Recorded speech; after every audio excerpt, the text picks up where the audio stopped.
Okay, so I've been doing a little traveling here, coming out of the COVID season. I've been double shot. Thank you very much, Moderna. Gone through the waiting period, and so as a result, I've been traveling. A couple weeks ago, I was at Austin for a Exponential Ventures event, looking at 20 innovative churches and organizations that are out doing incredible things in digital church and disciple making and team building.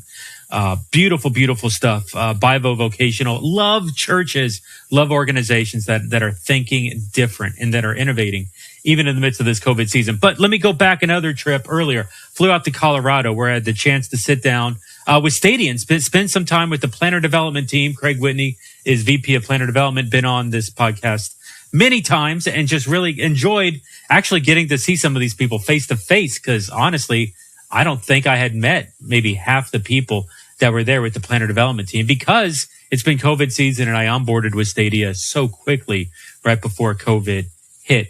One of the things Craig Whitney did was he gave me this book, Next Wave, Discovering the 21st Century Church by Steve Pike.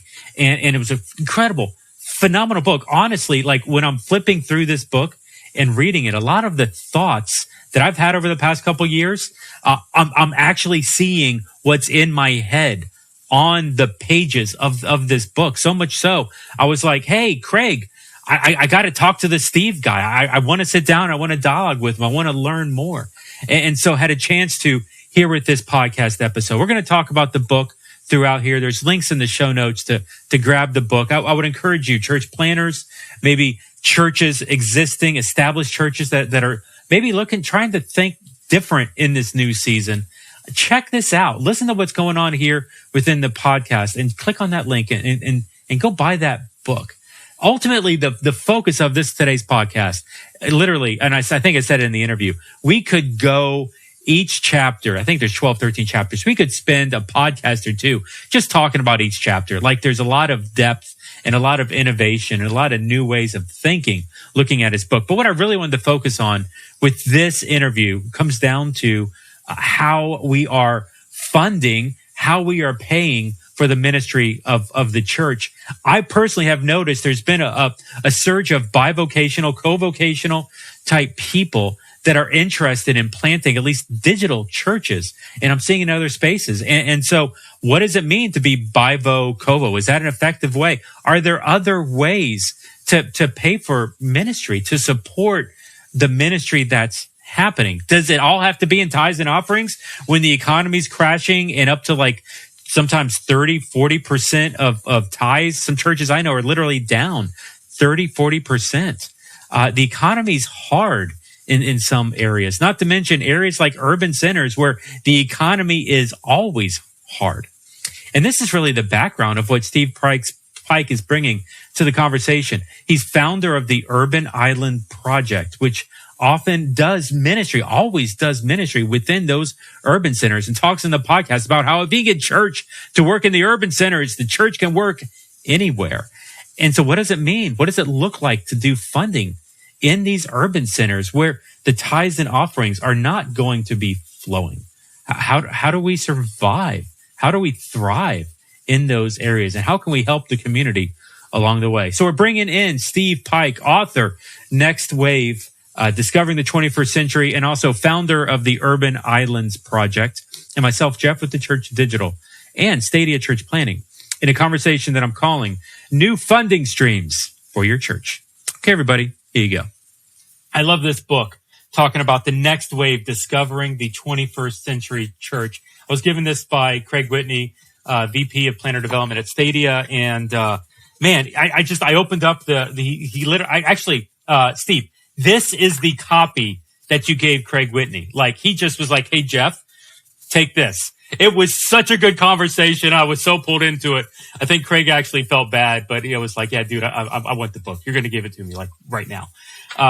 Because the table of contents, honestly, Steve, like you're in my head here. Like this is the stuff that I've been thinking for months, for years. You know, look at just rediscovering the church, reimagining discipleship from a program to a lifestyle, reinventing funding, rethinking team building from titled positions to disciples on mission, redeeming architecture, reclaiming the ecosystem from isolating to complementing, refreshing metrics. It's like, oh, this is so good.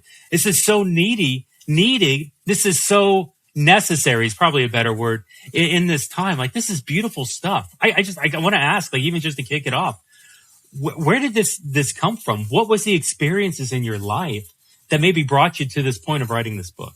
Yeah, great question. Well, 7 years ago, I was leading church planting for a large denomination in the U.S.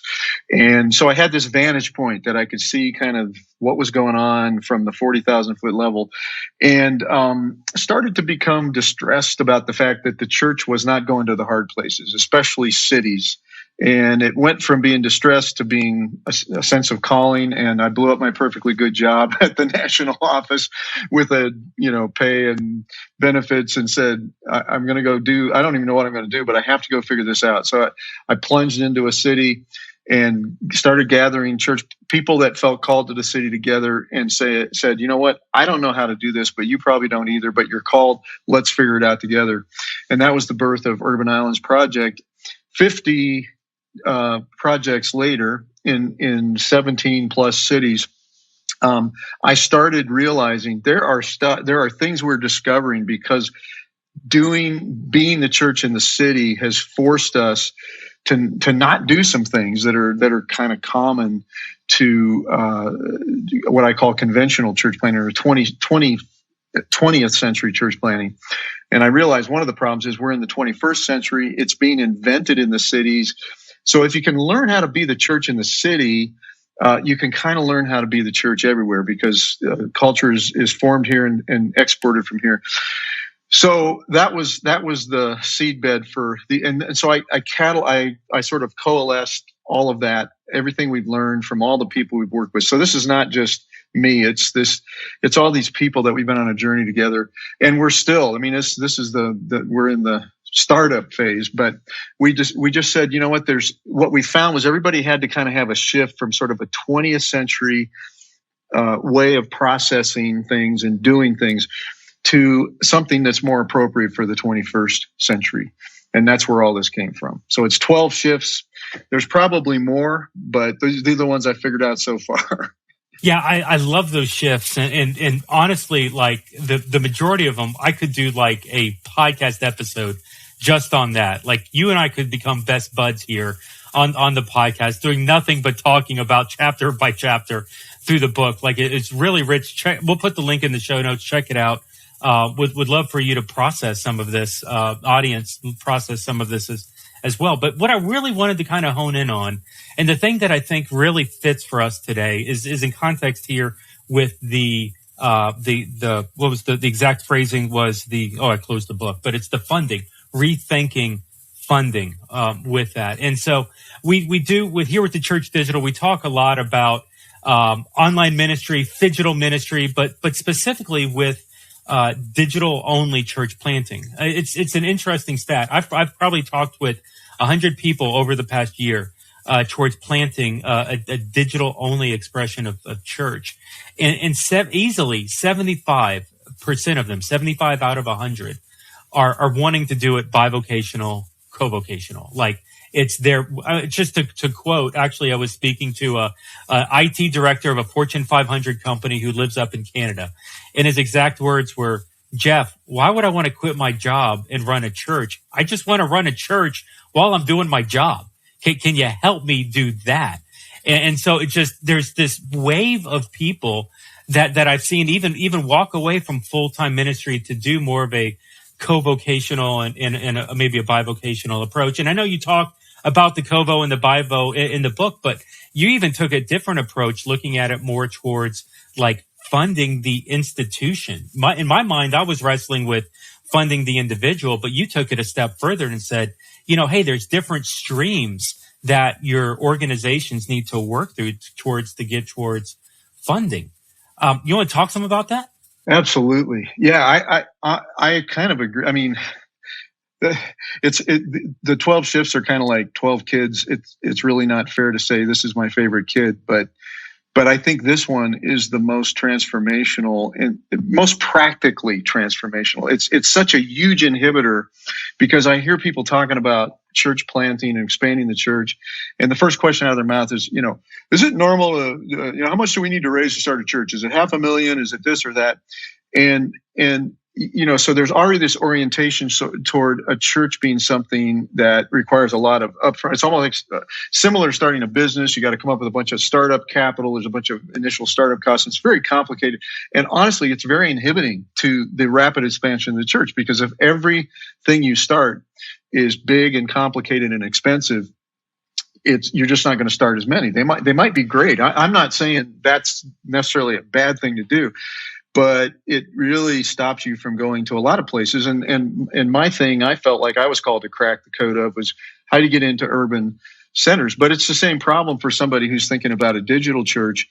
If they're thinking about it through a traditional lens, and the traditional lens, in fact, the subtitle of the chapter is From Self-Sustaining to Sustainable. And so self-sustaining is kind of it's a very common missiological description of what people consider to be a viable church. They say, and it's been called the three self church: self-governing, self-propagating, self-sustaining. And so people have, I grew up with the idea that the only churches that really were valid were the ones that were self-sustaining, and everything else was just missions or whatever. And if they had any outside support, they weren't quite real churches. And so to be a real church, you got to be self-sustaining. Well, that gets to be a real problem when you're in a situation where that particular revenue stream, as I call it, of tithes, that's the idea, is the revenues, the way that a church is appropriately supported is through the tithes of the people that are benefiting from that church. And so that creates a big problem when you're going into a place where you don't have a lot of people that have a background in a traditional church setting, like the internet, maybe people that you're reaching through digital churches. They may their background may not. They may have no background in a traditional church, or little background, or very negative background. Last thing you want to do is give their money to a church. And so the distance between your first point of contact with them and them actually becoming part of funding your ability to serve them through the church is a pretty long trip. And a lot of churches, I would say an increasing number of churches, are not making the transition from the startup idea to self-sustaining, because they can't get the critical mass of tithe givers assembled to pay for what they're doing.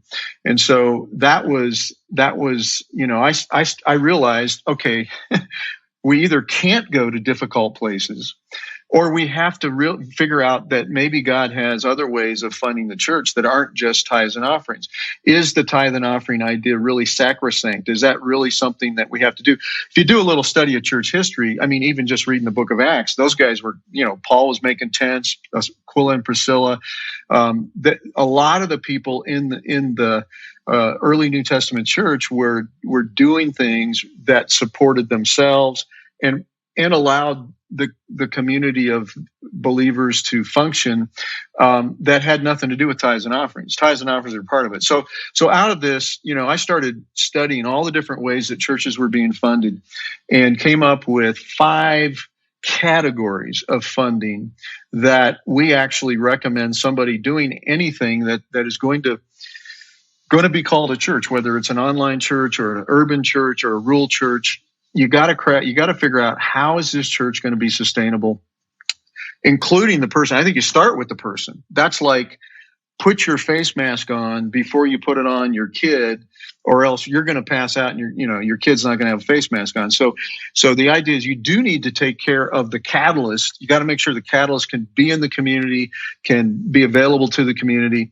But then, depending on the expression of the church, there may be some other costs. And I would say to you, even with a digital church where maybe the actual operational costs are relatively low, the church that develops a lot of revenue streams can actually be involved in mission to a greater degree, where they can start to, be generous towards other missions opportunities, or do tangible things within the real world. That again, they're harvesting revenue that is God provided, and then putting that out there to help move forward the work of the kingdom. So I think we've been leaving money on the table by saying that the only way to support anything is through tithes and offerings. Yeah, and even getting to this place of you can't go to the hard places, because economically the hard places may not even be able to fund that. So I know tithes and offerings is the primary one. Maybe that's a 2020 idea, even like maybe self-sustaining. It needs to look different. I'm just curious, before you even get to the 5, as you're like, what are some examples in urban centers? You're doing this mostly, and you talked about how, if you can do it in the hard place, if you can do it in urban, that you can do it anywhere. So like, what are some examples or stories of how churches are coming out of, or churches are succeeding in some of these urban centers? Absolutely. Before I answer that question, I want to just give you just another thing that underscores why this is such an important conversation. I was reading an article about 3 years ago now. It was in the Atlantic, which is mostly online. I think they still print some, but anyway, it's a very interesting publication. And they actually did an article about why the church wasn't going to underserved communities. And they interviewed this guy who was a co-vocational planter. And anyway, here's this secular magazine. Basically, their conclusion, after they got some sociologists to study this and stuff, and they said that what they realized, what was keeping the church from going to underserved places, was that the funding model de-incentivized people from going to the hard places, because the funding model was based on an ROI model. It's a business model. And when you actually do an ROI analysis on a low income place, it just, the math doesn't work. And especially that in urban areas, you have lower income and higher costs. and so there's actually, ironically, and of course, people say, well, we're starting this church to reach lost people, and yet their funding mechanism actually de-incentivizes them from hanging out with lost people. They're incentivized to hang out with people who have money and know how to give. And so if they have the choice between the Christian businessman who knows how to tithe and the atheist who is a long, long way from giving, they're going to hang out with the Christian businessman, which actually diverts them from kind of the whole point, So that's a real problem. So let me give you a couple of examples that will kind of give a hint about some of the streams. I got a call from a guy one day, had heard about us, and he was wrestling with this question of how he funded his church. And his name is Jose Perez. And he says, my name is Jose Perez. God had called me to plant a church in downtown Minneapolis, but I cannot figure out the ROI. Now, most church planters don't use that language. People that have in business background, they do. So business background. Yeah. So I said, Jose, tell me your story, because I bet the answer's in your story. He said, I grew up in the nation of Venezuela. I became a professional dancer. I started a dance studio, ended up owning a chain of dance studios across the nation of Venezuela. I said, Jose, do people in Minneapolis need to know how to dance? He said, sí. I said, do you know how to start a dance studio? He said, sí. And then he went, oh. And yeah. Because, 6 months later, he started One Reason Dance Studio. 6 months after that, One Reason Church.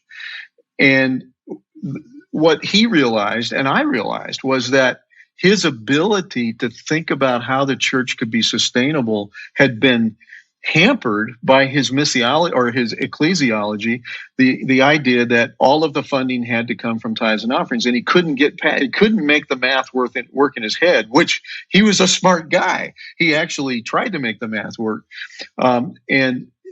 So instead he figured out, wait a minute, I've got this other skill set. I've got this other opportunity. I can generate another revenue stream that makes the church sustainable. And oh yeah, by the way, it was a great way to connect with people in the neighborhood.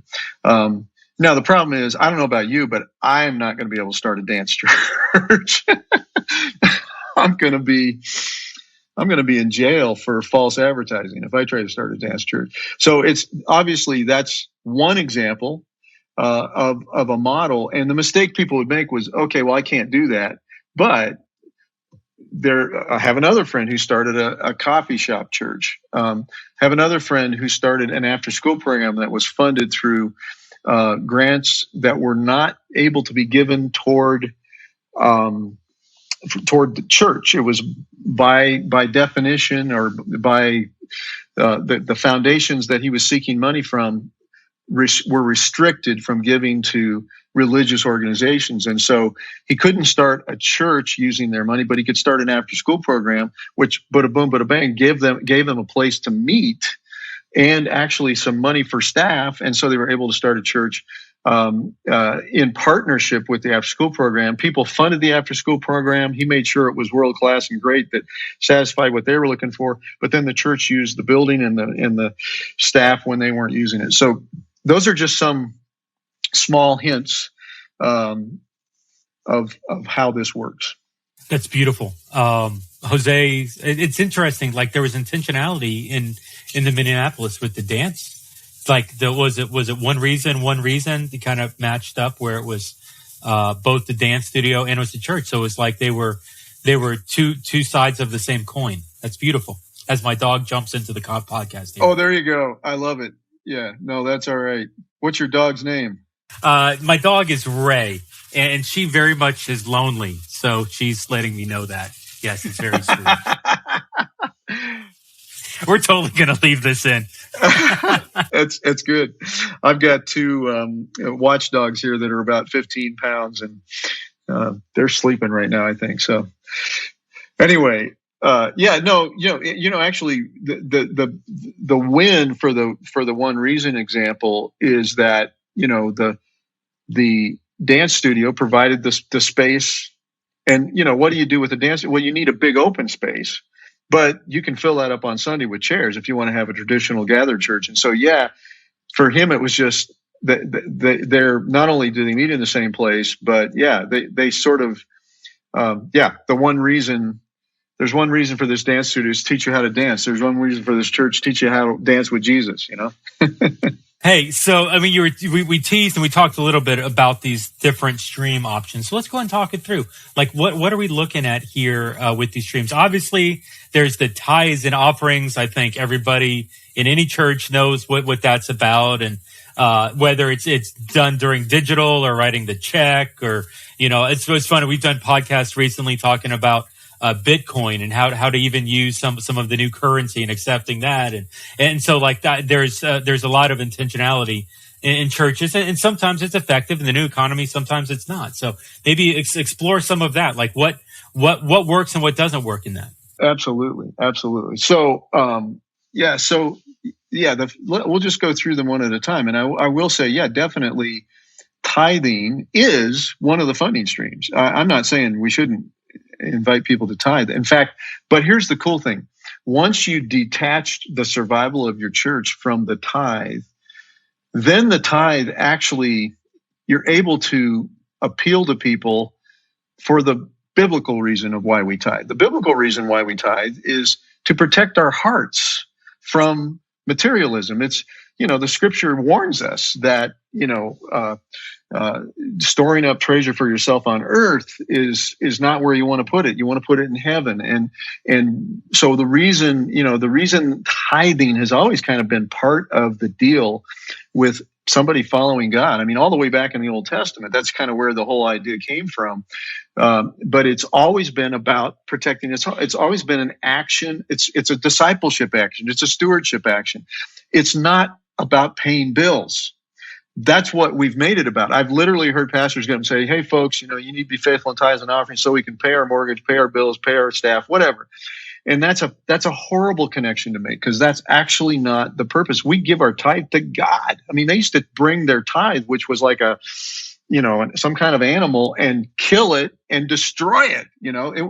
I guess the priest got to eat some of the meat and stuff, but it wasn't. It was really a true sacrifice to God. So we give the tithe as an action saying, I trust you. I'm giving this as a statement of trust. So anyway, just want to emphasize this approach that we're taking actually helps people give more for the right reasons, and it will actually help their heart. So yeah, tithing is one stream, and that needs to be part of it. Second one is what I call donor-based giving, and that means people from outside the church. So depending on what you're doing, starting a digital church, make the case. You and I were both at this meeting last week in Austin. We heard, I don't know how many of those guys you already knew, but I was blown away with the stories and the scope and the scale. And they've got a story to tell, and just, hey, your gift of $1,000 will help us reach, 200,000 people with the message of the gospel or something like that. Wow. Okay, that's a great story. So maybe at the end of the day, somebody's got an online church and they got 10 people out of the 20,000 or whatever they're connecting with that's actually giving some tithe. Well, that's going to be hard for them to live on, but they can tell the story to somebody else and say, hey, I can do this, but in order for me to do it well, I need to give it more time and attention. In order for me to do that, I need some support, or whatever the case they're trying to make is. Donor-based allows for another revenue stream to come in, but it's a different, tithing is a different ask than donative. You kind of need to make the case about the mission. And so what I want to emphasize in each one of these categories is I think there's you can believe in tithes and offerings, but do a poor job of teaching people about tithing, or you can do a really good job. You can have donative income and you can do a poor job of developing that, or you can do a really good job. So all of these, you want to think about developing your competency in maximizing the revenue that flows through these different categories. But each one of them are different. Each one of them require a different approach. So the second category is donative. The third is that one we've been talking about, co-vocational. And that language it's sort of become, somebody made it up recently, probably in the last 3 or 4 years, started saying co-vo instead of Bi-Vo. But I think there's some wisdom in changing that nomenclature, because bi-vocational sort of that actually comes from the term bi-vocation. It's cutting something in half, and the idea that it's a good idea, especially if you're starting a more traditional congregational kind of a church. The idea that you can have a 40-hour week job with an hour commute on each end, and then have margin left over in your life to really give your energy to starting up a faith community is just I haven't seen that prove to be very realistic. But so that's why. So the idea of splitting yourself in half and 50 hours a week to one and 50 hours a week to another, you got a burned out person pretty fast. So we suggest the co-vocational. The idea is it's compatible, it's cooperative, it gives you the margin you need. So there's a broad range in there. We're working with a couple of investment bankers in New York City. They are able to call their own shots as far as their time. They have 6-figure incomes, and they're starting a church on the side. So their co-vocational deal looks like, they're making good money in probably 30 hours a week in their vocational jobs. And then they've got another 30 hours a week or so they can give to developing the faith communities that they're leading. So that would probably be called bi-vocational in the old language, but because of their flexibility, and they do commutes, but they're able to call their own shots on time. But the other idea about co-vo is just filling in the gaps, so you've got tithe money coming in, you've got donative money coming in, and you're short $2,000 a month in paying all the bills. Depending on your circumstance, there may be something you can do that is a side gig, a side hustle that will fill in that gap, and it's compatible with what you're doing. So we had one of the things that's happening now in cities is these scooters, these electric scooters, which are an absolute riot. Have you ever done one yet? Have you ever been on a scooter? Oh yeah. They're a lot of fun as long as you don't, die. Yeah, it's great. Right. Yeah. But, you might be surprised at this, but I'm older than you probably. And my wife and I are both in our mid 60s, and most people think we should be in rocking chairs at this point. But we jump on these scooters, and go to the restaurants that are a mile away or something like that, and it changes it from a 15-minute walk or 15 or 20-minute walk to a 5-minute joyride. Anyway, I digress. So the point is, one day these scooter companies just showed up in Denver, and I'm walking down the street, and here it says start for $1. I'm thinking, I got to do this, So I scanned my phone and I started but they had thought ahead, like, okay, how do we charge these things back up? Because they're all electric and they don't have like a central place. What they do is they get people to charge them up at night, pick them up, charge them up at their home or their apartment or wherever they want to do, and then put them back on the street, and they actually pay you to do that. So one of our church planters here in one of the Denver neighborhoods figured that out. He's got 2 teenagers in a van. So they went around and picked up as many of those scooters they could every night about 10, 11 o'clock. So there's not a lot going on at 10 or 11 o'clock in the life of your typical church planter. So it wasn't taking away time from his life. Picked them up, brought them back to their house, charged them up overnight. In the morning, they got up at 6, drove around, dropped them all off. Bada boom, bada bang. They're making $2,000 a month. They filled that gap. They had about it. And so, it was completely compatible. So, and again, I know that's not available everywhere, but there's usually something, people design websites on the side. They do side hustle stuff. I mean, it's not an unheard of idea. But that's another channel is that potential channel. So then the last two are probably the ones I would call the most blue ocean strategy kind of deals. I think this is where most of the money's being left on the table. The first 3, most people have heard of that. It's not unusual to them. They may not have thought about combining them, but that's what I want to get to at the end here. But so the last 2, the first one would be for-profit partnerships. I'm sorry, not nonprofit partnerships is where I want to start. Nonprofit partnerships. And this is where every community has other nonprofits already doing something there. Almost every community, even in rural communities, there's nonprofits that are doing something to serve people. And again, I'm still in a learning curve about what's going on online, but I'm sure there's creative things that are happening that this may even apply in. There might be a way to fund it.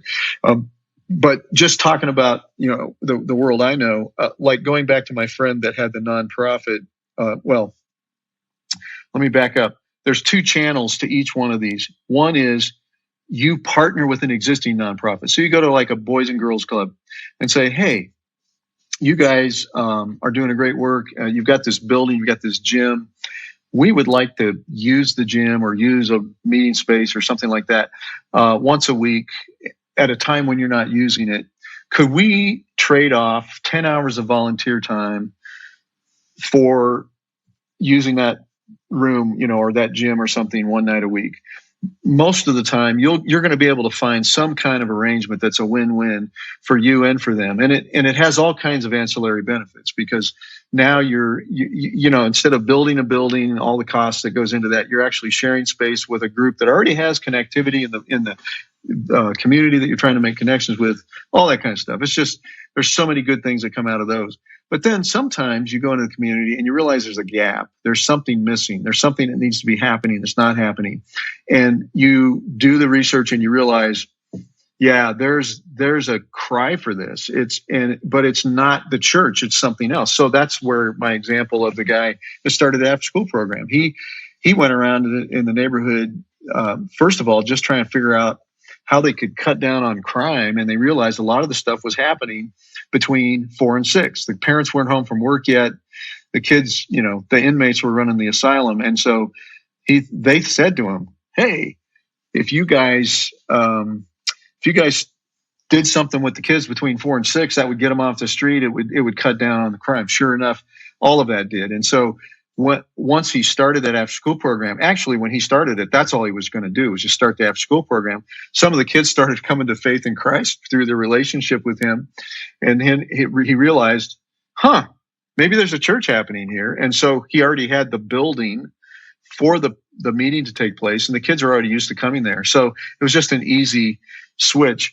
And so so the two categories are either work with somebody who's already in existence and either reduce cost or develop some kind of revenue stream that helps you do that, or start something new that opens up a channel of revenue that would otherwise not be available to the church.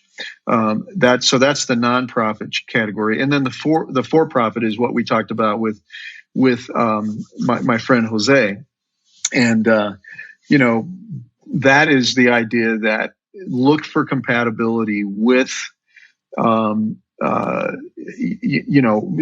Basically you do a research, you do an asset, you do a market analysis of a community and say, okay, this place can support a coffee shop, or this place can support a shared workspace, or this place can support an event center. There's a need for that. So you do have to, when you do a for-profit thing, you've got to make sure it's a good business idea. You don't just start a business and make believe that somehow everybody's going to, if you got 25 coffee shops within 3 blocks of each other, that's probably not a smart place to start a coffee shop unless you've got some magic coffee that is so good it drives everybody else out of business. I don't know. But so the point is you do a serious market analysis. So you need the business to be successful to create a real revenue stream.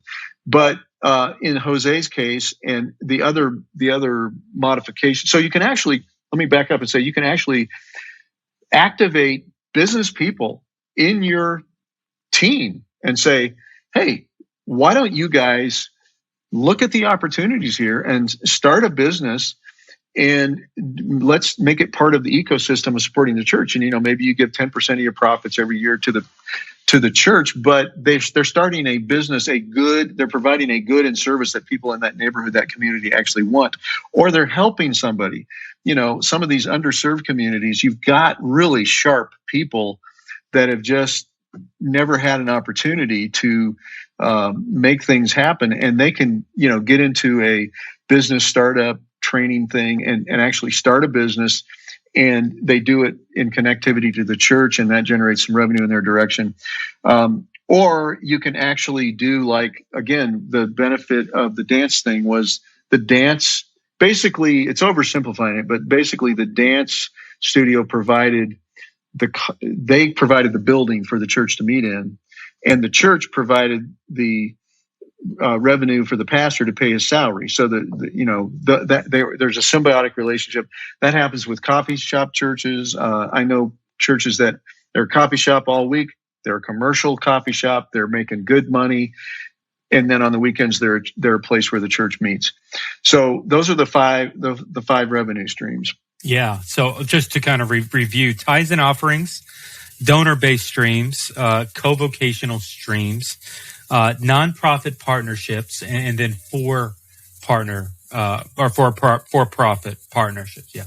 So 5 different opportunities for the church to kind of fundraise, to generate funding. It's funny, being a guy that's in this season was self-employed for a stretch, or at least before COVID, and didn't have that regular paycheck.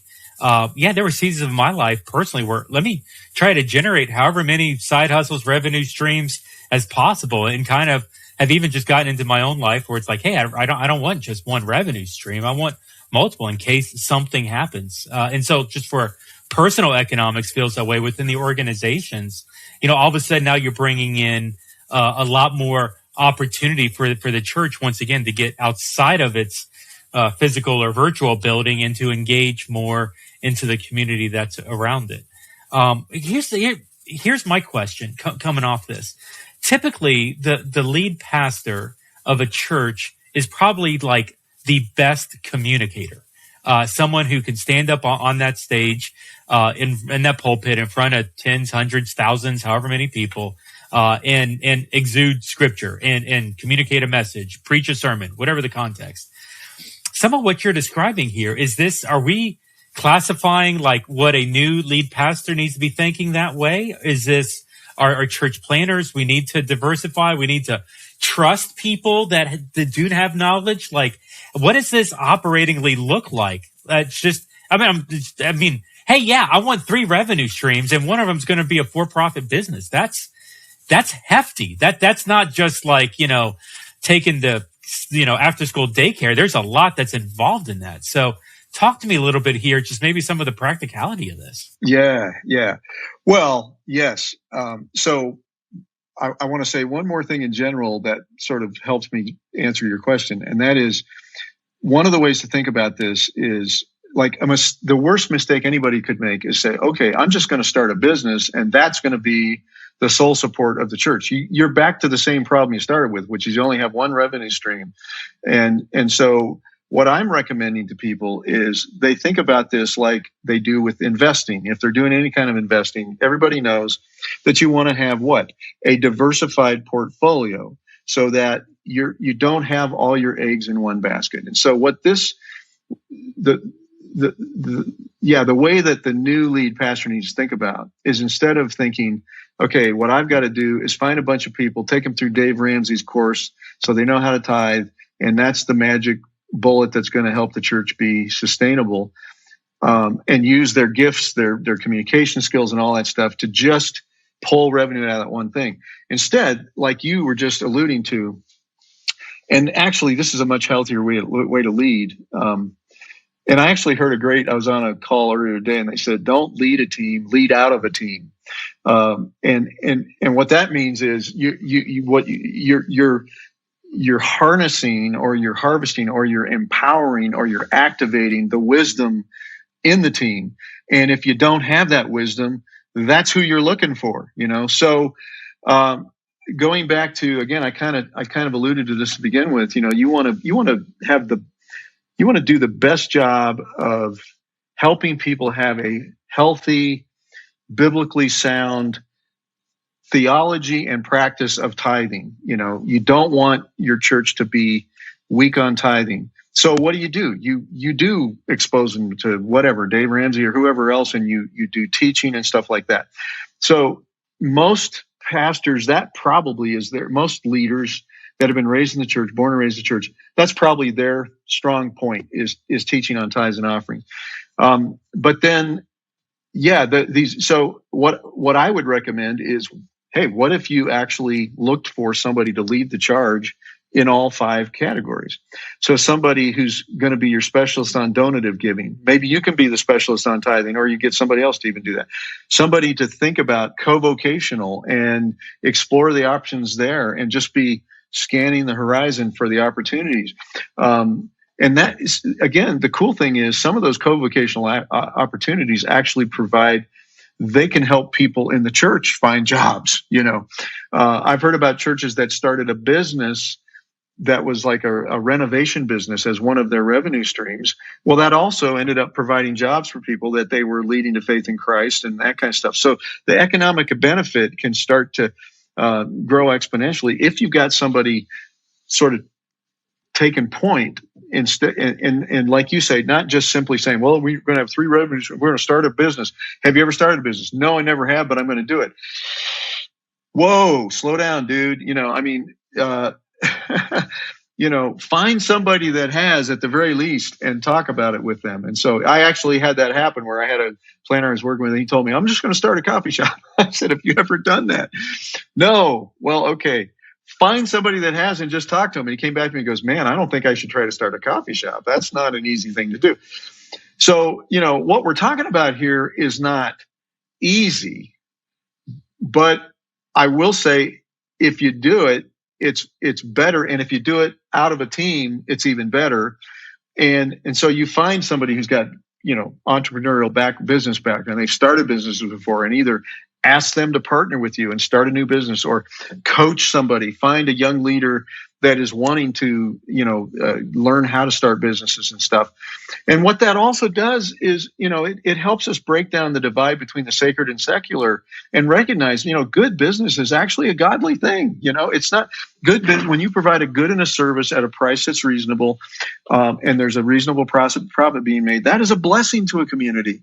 It's a win-win. People get what they need. It puts food on the table. It puts roofs over people's heads, all that kind of stuff. So the idea that these spheres are separated from each other, it's actually really biblical for the church to be sort of embedded into the entire ecosystem of a community. And this is a fabulous way to do that. So what we do when somebody contacts me now and says, "Hey, I want to start a church, but I can't figure out the ROI. I need help," or they're going to an urban community. The first thing I do is say, "Okay, I want you to do a study of the community. What are the opportunities? What are the challenges? What are the assets that are there?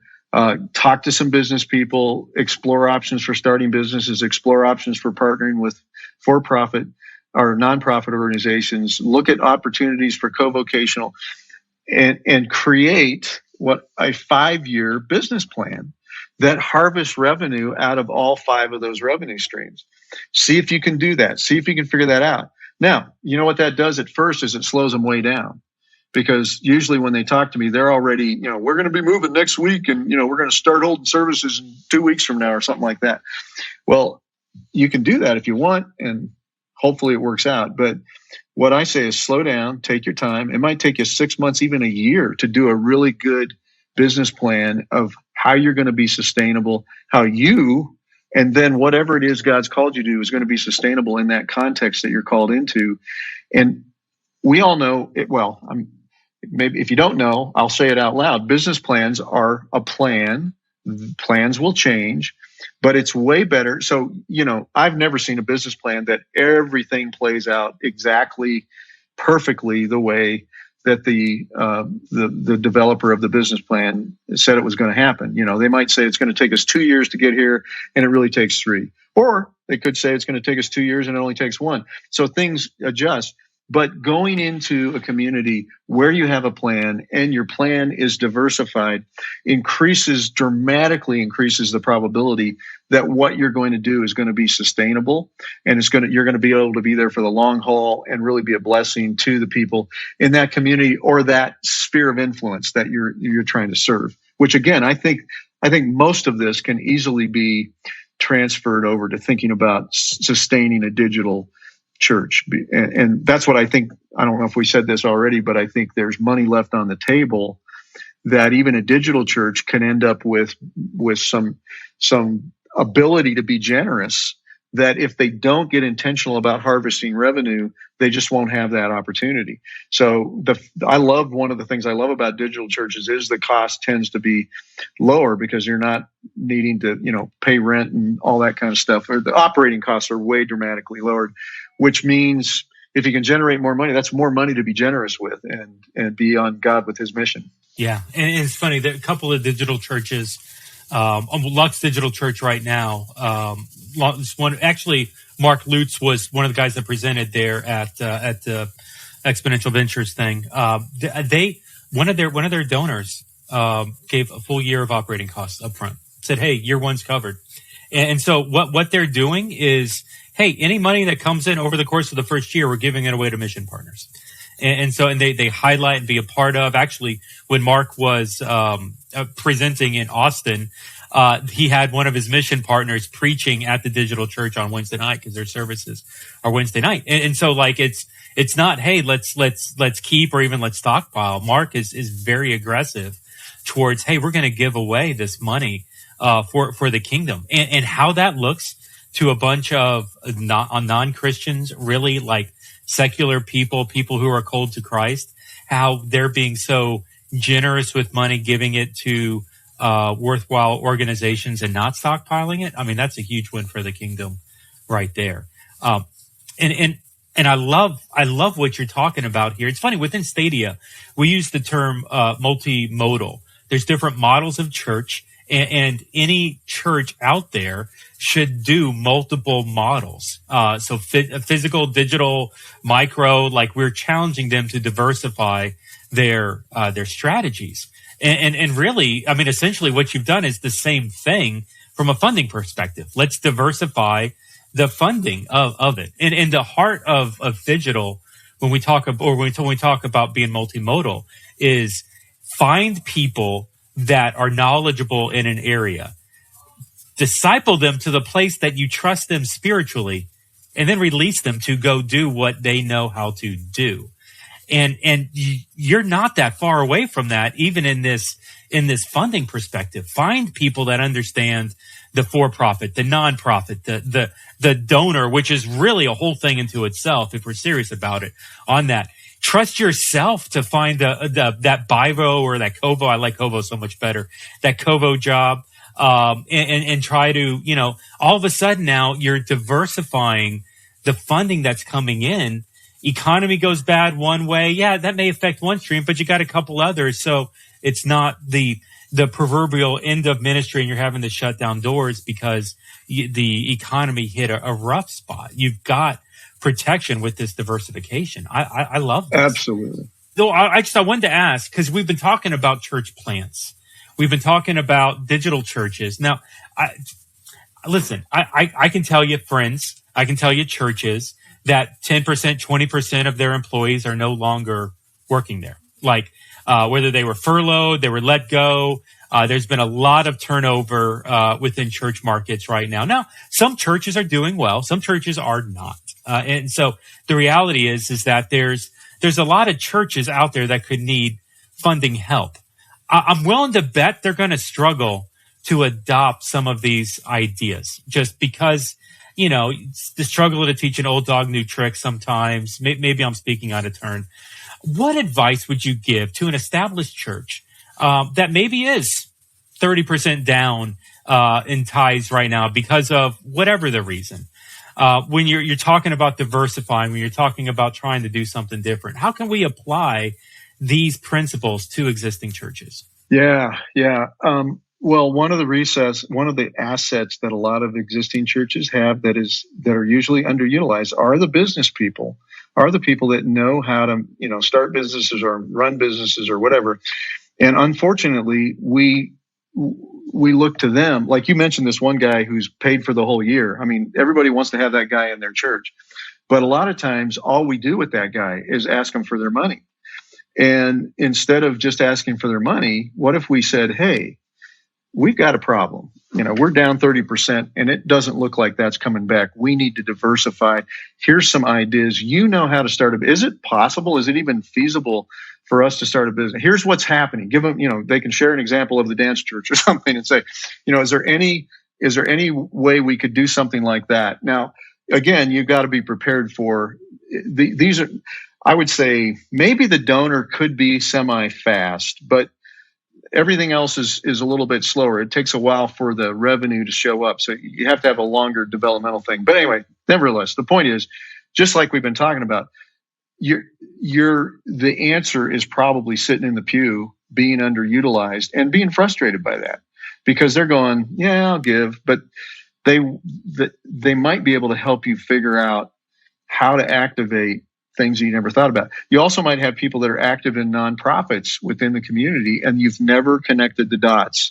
And so figure out a way to find out who in your congregation has influence and connectivity into the nonprofit world, who in your congregation has influence and activity in the business world, and what are the possibilities. Here's another really powerful thing that isn't directly, it's in another chapter, which I talk about, redeeming the architecture.